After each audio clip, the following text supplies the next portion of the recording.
นอยู่แต่เช้านี้ค่ะจนถึงตอนนี้นะคะก็ยังคงแรงนะคะมีต้นไม้หน้าบ้านนะคะ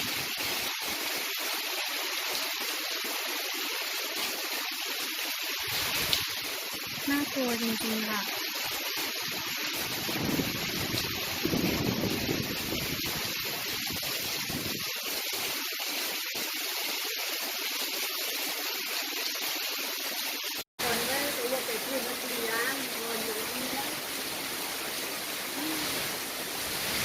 ngoài vì đánh con nào cũng có cái cuộc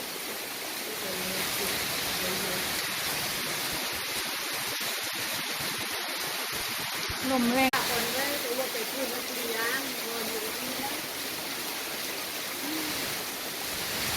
ngoài vì đánh con nào cũng có cái cuộc